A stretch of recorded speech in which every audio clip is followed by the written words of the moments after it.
శ్రీమాత్రే నమః. ప్రేక్షకులకి ఆ లలితాంబిక అమ్మవారి యొక్క అనుగ్రహం పరిపూర్ణంగా కలగాలని మనస్ఫూర్తిగా కోరుకుంటూ మనం ఈరోజు చెప్పుకోబోయేటువంటి అంశము ప్రధానంగా కుజుడు రాహువు కలుస్తున్నారు. 24వ తేదీ నుంచి మీనరాశిలో కుజరాహువుల కలయిక మరియు రవి గురువులు ఇద్దరు కూడా మనకి 14వ తేదీ నుంచి ఒక 16 రోజుల పాటు కలుస్తున్నారు. దీనివల్ల కలిగేటువంటి మంచి పరిణామాలు ఏమిటి, తీసుకోవాల్సినటువంటి జాగ్రత్తలు ఏమిటి, మనం ఆల్రెడీ గత డిసెంబర్ నుంచి చెప్తూ వస్తున్నాం. కాస్త యాక్సిడెంట్స్ అని, గొడవలని, యుద్ధాలని, యుద్ధం వైపు ఆసక్తి చూపించడం అని, అగ్ని ప్రమాదాలని ఇవన్నీ జరుగుతూ ఉంటాయని. కాకపోతే ఈ కాంబినేషన్ ఉన్నప్పుడు ఇంకొంచెం ఎక్కువగా జరుగుతుంటాయి. కాబట్టి దీనికి సంబంధించిన పరిహారం ఏం చేసుకోవాలనేటువంటి విషయాన్ని మనం ఒక్కొక్క లగ్నరీత్యా తెలుసుకుందాం. మిథున లగ్నము, మిథున రాశి. మీకు మీ 6వ అధిపతి లాభాధిపతి అయినటువంటి కుజుడు రాహుతో కలిసి మే ఎండింగ్ వరకు కూడా దశమ స్థానంలో సంచరిస్తున్నాడు. మరియు ఒక గొప్ప యోగాన్ని ఇచ్చేటువంటి రవి గురువులు లాభస్థానంలో సంచరిస్తున్నారు. దీనివల్ల కలిగేటువంటి జాగ్రత్త, అంటే కలిగే మంచి ఫలితము మరియు జాగ్రత్త ఏమిటి అని చెప్పి చూసుకున్నట్లయితే ముఖ్యంగా జాగ్రత్త చెప్తాను. 6వ అధిపతి దశమంలో ఉండడము అనేటువంటిది ముఖ్యంగా ఎటువంటి ఫలితాలు ఇస్తుంది అంటే, చేసేటువంటి ఉద్యోగంలో స్ట్రెస్ ఇస్తుందండి. అంటే చేసే ఉద్యోగ సంబంధించిన విషయంలో కొద్దిగా ఎక్కువ స్ట్రెస్ని క్రియేట్ చేస్తుంది.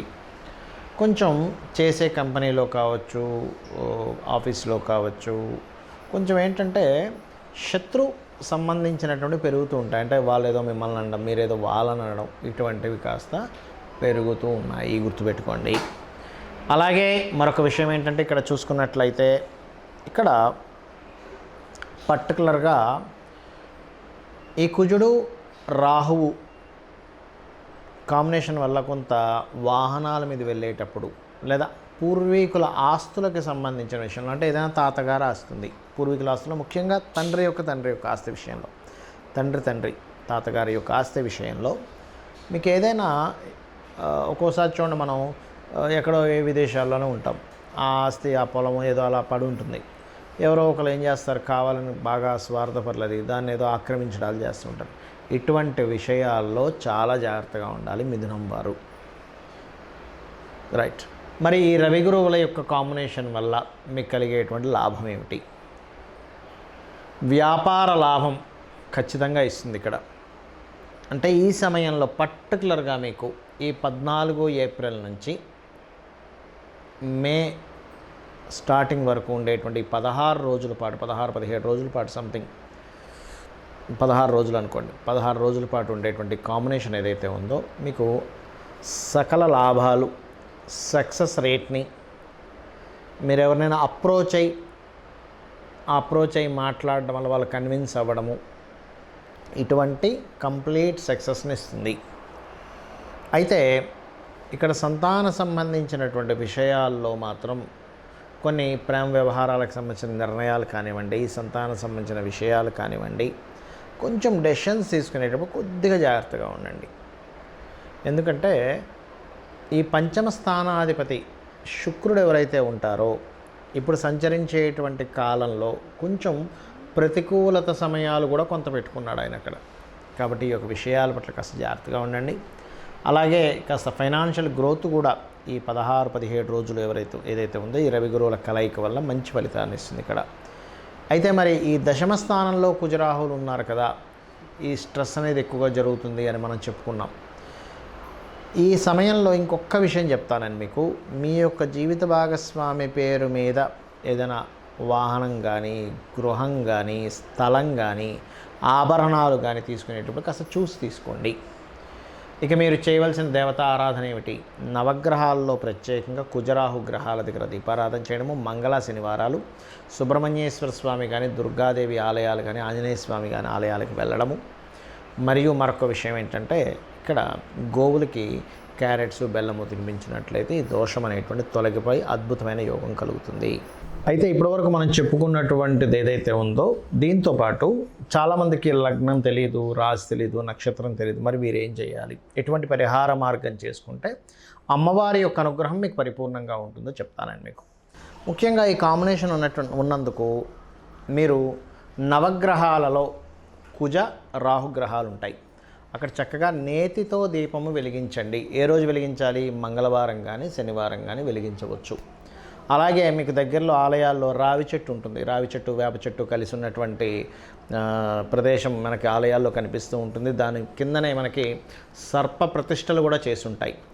ఆ యొక్క ప్రదేశానికి వెళ్ళి చక్కగా భక్తి శ్రద్ధలతో పసుపు గంధము కలిపిన నీటిని ఒక గ్లాసులో కానీ ఒక చెంబులో కానీ తీసుకొని చక్కగా మీరు ఆ వాటర్ పట్టుకొని ఒక 3 కానీ 11 కానీ లేకపోతే 7 ప్రదక్షిణాలైనా సరే చేసి వాటి మీద అభిషేకంగా చేయండి. అప్పుడు దానివల్ల ఏమవుతుందంటే ఈ కుజరాహువుల కలయిక అనేటువంటిది కొంత సర్పదోషంగా కూడా చెప్తూ ఉంటారు. అయితే అది జలరాశుల్లో జరిగింది కాబట్టి జలముతో అభిషేకం చేయడం వల్ల, మరియు శివాలయంలో ఏదైనా మీకు దగ్గరలో ఉండే శివాలయాలకు వెళ్ళి అక్కడ పసుపు కలిపిన లేదా గంధం కలిపిన నీటితో శివుని మీద ఒక చెంబుడు నీళ్ళు కనుక మీరు భక్తి శ్రద్ధలతో వేసినట్లయితే మీ నక్షత్రం ఏదైనా కానివ్వండి, రాశి లగ్నం ఏదైనా కానివ్వండి, మీకు ఈ దోషం అనేటువంటిది అంటదు. ఇది గుర్తుపెట్టుకోండి. మరి ఇక్కడ మరొక విషయం ఏంటంటే, చాలామందికి ఆలయం దగ్గరగా లేదు అనుకుందాం. అప్పుడు ఏం చేయాలి? గోవుకి చక్కగా క్యారెట్లు 4 ఉండలు చేసినటువంటి బెల్లము తినిపించండి. అయితే ఇక్కడ మరొక విషయం నేను మీకు చెప్తాను. ఎప్పుడు కూడా మీ జన్మజాతకాల్లో కనుక ఈ బ్యాడ్ కాంబినేషన్స్ అంటారు, అంటే శని కుజుడు కానీ, అంటే కుజుడు పాడై లేదా రాహు పాడై ఉన్న వాళ్ళు మరింత జాగ్రత్త తీసుకోవాలి. అయితే దీనికి మనం దశ అంతర్దశ భుక్తి కూడా మనం పరిశీలన చేసుకోవాలి పర్సనల్ చార్ట్లో. ఎందుకంటే ఇవన్నీ గోచారంలో జరిగేటువంటి ఫలితాలు ఇవన్నీ. కానీ అన్నిటికంటే ముఖ్యంగా మన పర్సనల్ చార్ట్లో మనం ఏ లగ్నం, మనం జన్మించినప్పుడు ఏ లగ్నం ఉంది, ఆ లగ్నాధిపతి ఉన్నటువంటి స్థితి ఏమిటి, ఆ ధనాధిపతి ఉన్న స్థితి ఏమిటి, అంటే మనకి ఎందుకు ఇంత ఇబ్బంది పడుతున్నాం, పూర్వజన్మలో చేసుకున్న కర్మ ఏమిటి, ఇప్పుడు దాన్ని ఏ రకంగా చాలా సింపుల్గా భయపడిపోవాల్సిన అవసరమే లేదు. గుర్తుపెట్టుకోండి, చాలా సింపుల్గా అమ్మవారి ఆరాధన చేసుకున్నామా అమ్మవారే రక్షిస్తుంది మనల్ని. ఏదో అయిపోతుంది, నాకేదో అయిపోతుంది, నా జాతకం బాలేదు, ఇవన్నీ పెట్టుకోకండి. నేను అమ్మవారిని నమ్ముకున్నాను, హ్యాపీగా నేను నమ్ముకున్నాను, నాకు అమ్మవారు చూసుకుంటుంది, చాలు. దుర్గా ఓం దుర్గాయ నమః, కుజరాహు కలయికుంది ఓం దుర్గాయ నమః లేదా ఓం స్కందాయ నమః అనుకోండి, చాలు. అలాగే మీకు ఏంటంటే మీ పర్సనల్ చార్ట్లో ధనయోగం ఏ మార్గంలో ఉందనేది తెలుసుకోవాలి ఎప్పుడు కూడా. ఎందుకంటే అందరము కూడా ధన సంబంధించిన వాటి వల్లే కదండి ఇబ్బంది పడుతూ ఉన్నాం. ఆ రూట్ తెలిస్తే క్లియర్ అయిపోతుంది మనకి. తెలియక ఏం చేస్తామంటే రకరకాలవి చదువుతూ ఉంటాం, తెలియకుండా అందులో కష్టపడతాం, ఇందులో కష్టపడతాం, జీవితం అయిపోతూ ఉంటుంది. కాబట్టి మీ ధనాధిపతి ఎలా ఉన్నాడు, మీకెందుకు ధనపరంగా ఇబ్బంది వస్తుంది, ఏ గ్రహ కలయిక వల్ల వస్తుంది, దానికి చాలా సింపుల్గా లలితాసహస్రనామాలు నామాలు ఉన్నాయి మనకి ఫైనాన్షియల్ గ్రోత్కి. ఓం సంపత్కరీ సమారూఢ సింధుర వ్రజ సేవితాయే నమః అనేటువంటిది. ఆ రకంగా మీ ప్రయత్నకారకుడు ఎవరు, మీ థర్డ్ లార్డ్ ఎవరు, మీరు ఏ దిశలో నివసిస్తే బాగుంటుంది, ఏ డైరెక్షన్లో హౌస్ మీకు ఎంట్రన్స్ ఉంటే మీకు బాగా కలిసి వస్తుంది అనేది జ్యోతిష్శాస్త్రంలో ఉంటుంది. అలాగే సంతానాభివృద్ధి కానీ, వివాహం ఎప్పుడవుతుంది కానీ, చాలామంది చూడండి వివాహం ఎప్పుడవుతుందో అర్థం కాదు వారికి. ఆ రకరకాల ప్రయత్నాలు చేస్తుంటారు, వెక్స్ అయిపోతారు, ఏదో ఒకటి కానీ కాంప్రమైజ్ అవుతారు, తర్వాత ఇబ్బంది పడతారు. కాబట్టి వివాహ సమయం తెలుసుకోండి ఎప్పుడు మీ పర్సనల్ చార్ట్ ద్వారా. అదేవిధంగా మీరు ఉద్యోగం చేస్తే బాగుంటుందా, వ్యాపారం చేస్తే బాగుంటుందా, అందులో ఏ వ్యాపారం చేస్తే బాగుంటుంది. కొన్నిసార్లు కొంతమందికి వాళ్ళ జన్మజాతకంలో దశమ స్థానాధిపతి అంటారు, అంటే వృత్తిని ఇచ్చేటువంటి కారకుడు బలంగా లేడు, కొంచెం బలహీనంగా ఉన్నాడు. కానీ అతని బలము వేరే రాష్ట్రాలకు వెళ్ళడం ద్వారా, వేరే దేశాలకు వెళ్ళడం ద్వారా పెరుగుతుంది. వాళ్ళ జన్మజాతకంలో దశమాధిపతి ఆ కాంబినేషన్లో ఉంటాడు. అలాంటప్పుడు వాళ్ళకి ఇక్కడ ఉన్నప్పుడు ఏదో చిన్న చిన్న జాబులు చేస్తూ ఎంత టాలెంట్ ఉన్నా ఇబ్బంది పడేటువంటి వారికి వేరే దేశానికి రాష్ట్రానికి వెళ్ళగానే గొప్ప స్థితికి వెళ్తారు. అప్పుడు అరే నేను ఇన్ని రోజులు ఇక్కడే ఉండిపోయి అనవసరం తప్పు చేశాను, ఇప్పుడు మంచి పని చేశాను అనిపిస్తుంటుంది. అది జన్మజాతకంలో కనబడుతుంది. కాబట్టి అది చూసుకోండి. అదేవిధంగా ఇన్వెస్ట్మెంట్స్ కానివ్వండి, విదేశీ యోగాలు కానివ్వండి, లైఫ్లో టర్నింగ్ పాయింట్స్ కానివ్వండి, ఇలాగా 1-2 అని కాదు, తల్లిదండ్రుల విషయం కావచ్చు, రిలేషన్స్లో కావచ్చు, మీకు ఎందుకు అపజయాలు వస్తున్నాయని, ఎందుకు జయం వైపు వెళ్ళాలంటే ఏం చేయాలనేటువంటి అన్నీ కూడా మీ జన్మజాతకంలో ఉంటాయి.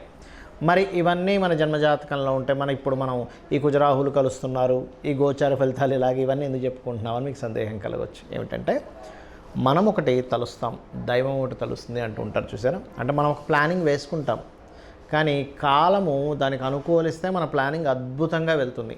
కాలం దానికి అనుకూలించకపోతే మన ప్లానింగ్, మన కష్టం అన్నీ వేస్ట్ అయిపోతుంది. కాబట్టి కాలం ఎలా ఉంది చూసుకుంటున్నాం మనం. అంటే ఇప్పుడున్న గోచార గ్రహాలు ఎలా పనిచేస్తున్నాయి, ఇప్పుడు నేను ఈ ప్రయత్నం చేస్తున్నాను గోచారంలో ఇది కనెక్టివిటీ ఉందా లేదా అంటే ఎలా అంటే సింపుల్ ఎగ్జాంపుల్ చెప్తాను చూడండి. మామిడి పండు ఇప్పుడు ఎండాకాలంలో పండుతుంది.